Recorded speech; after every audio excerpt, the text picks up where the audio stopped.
5 লাখ টাকা দিয়ে বিদেশ যেতে চায়, এই ইংলিশে দিয়া সৌদি কুয়েত কোনো লাভ হয় না।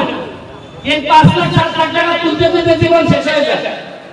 আপনি দেখেন, চিন্তা করতে পারছেন 4 মাস আগে এই যে যতগুলো দোকান আমার সামনে দেখতেছেন, এরা সামনে আলো গিয়ে ওইদিকে এইখানে যখন সুন্দর ওয়ার্কওয়ে হবে সবগুলো দোকানের মোকাবারি দেখতে হবে।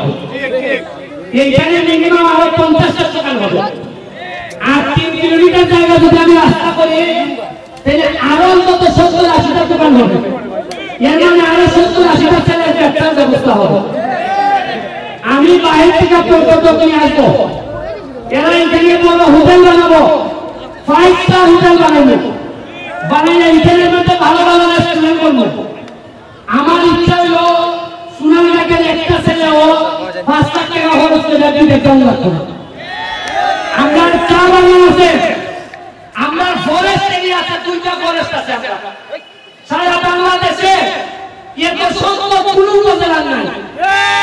আমাদের চা বাগান, আমাদের ফরেস্ট আছে, মাননীয় সাতচুরি আছে, আমাদের রেমাকালিন্দা আছে, আমাদের খোয়াই নদী আছে, আমাদের স্থলবন্দর আছে, আমাদের রেললাইন আছে। রেললাইন যদি ঠিক থাকে তাদের কি দরকার যে আমরা এই উন্নয়নগুলো করলে অসুবিধাটা কি হবে? আমরা কেন নিজেকে আরেক দেশে কিভাবে করবো? আরে কাজ করলে কাজ করলে নিজের মাটিতে পেলে মরবো যদি এই মাটিতে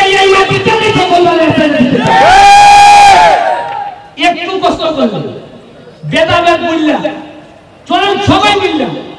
কত দলিত আপনারা করেন, দলের দরকার নেই, দল আপনারা দলের ত্যাগ করেন, কিন্তু সুনামগঞ্জের সাথে তো এক হবে, ওই তো সুনামগঞ্জকে লাগাই দেবেন। আমি তোমাদের সুন্দরের কাছে আমি বলি না যে ভাই তোমরা এই দল করো এই দল করো, আমি এক দল করি তুমি আরেক দল করো, কোনো অসুবিধা নেই। কিন্তু সুনামগঞ্জের সাথে আজকে যে দল দিয়া এইখানে তো সব দলের লোক পানিতে যাবে, এই যে স্পিড করতে সবাই উঠবে।